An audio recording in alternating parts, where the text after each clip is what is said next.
অতিবৃষ্টি ও ডিবিসি ছাড়া জলে চাষযোগ্য জমি এখন জলের নিচে। হুগলির ধনিয়াখালী ব্লকের অন্তর্গত শিবাইচণ্ডী, চারাগ্রাম, হাজিগড় সহ বিস্তীর্ণ এলাকার জমি এখন জলের নিচে।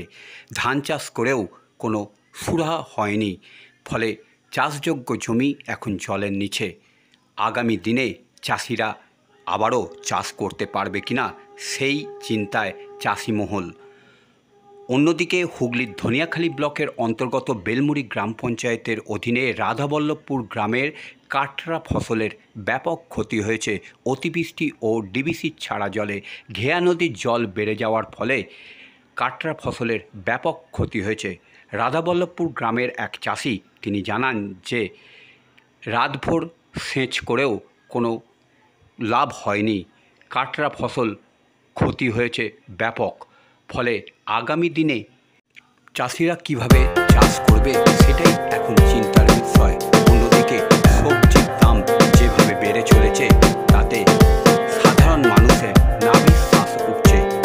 ক্ষতিগ্রস্ত চাষিদের সরকার কি সাহায্যের হাত বাড়িয়ে দেবে, সেই প্রশ্ন চিহ্নই রয়ে গেল।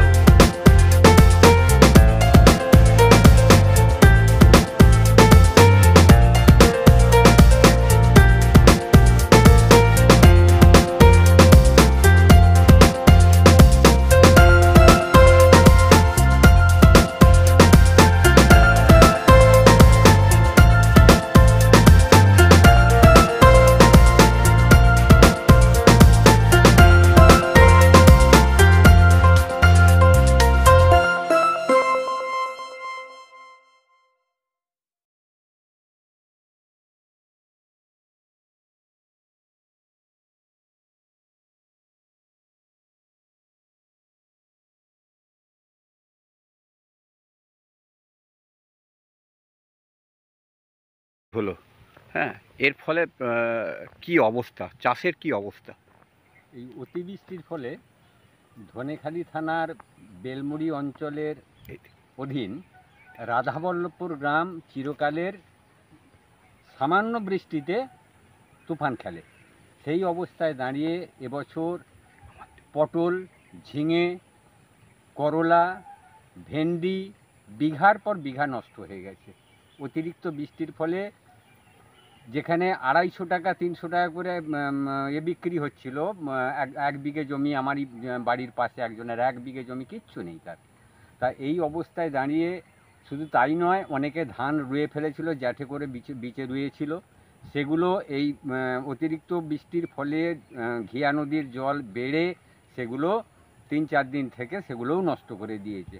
তা যে এই বৃষ্টিতে, অতি বৃষ্টিতে, এই যে নিম্নচাপের বৃষ্টি, তার থেকে 10 দিন আগে থেকে যে বৃষ্টি, এই বৃষ্টিতে যে রাধাবল্লভপুর গ্রামের কৃষিজীবী মানুষ, বিশেষত সবজি ফসল যারা করেছে, তাদের যে কি অপূরণীয় ক্ষতি হয়েছে তা বলা মুখে সম্ভব নয়। হ্যাঁ, এখানে না আসলে এদের যে চাষিদের কি পরিণতি সেটা অনুভব করা যাবে না। কতখানি মানে ক্ষতি হয়েছে? ক্ষতি মানে কি, সবজি ফসলের সমস্ত এটাই ডুবে গেছে। মেশিন বসিয়ে ঘন্টার পর ঘন্টা রাত জেগে সেই জমির জল ফেলেও তাহলেও সবজি বাঁচানো যায়নি, আর যাবেও না, সে তো শেষ হয়ে গেছে। কি মনে করছেন এখন কি করবেন? এখন কি করা যাবে, এখন তো কিছু করার নেই। সরকার যদি কোনো ক্ষতিপূরণ দেয় তাহলে হবে, আর তা নাহলেও তো মাচা খুলে আবার সেইটাকে ধান রুয়ে, হ্যাঁ, এটা তো সবার পক্ষে আর সম্ভব নয়। তা অতিরিক্ত খরচ বেড়ে যাবে। দেখা যাক আগামী দিনে।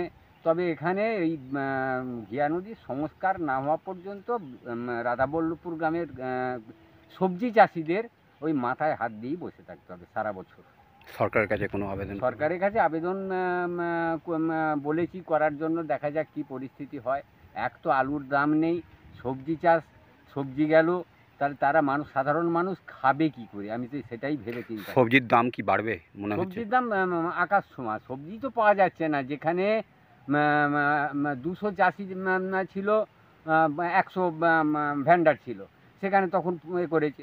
এখন 5টা চাষি 100 ভেন্ডার, তা সেখানে সবজির দাম তো বাড়তেই হবে। আপনার নাম? আমার নাম জয়ন্ত কুমার পোড়ে, আমি রাধাবল্লভপুর গ্রামের ক্ষুদ্র এক চাষি।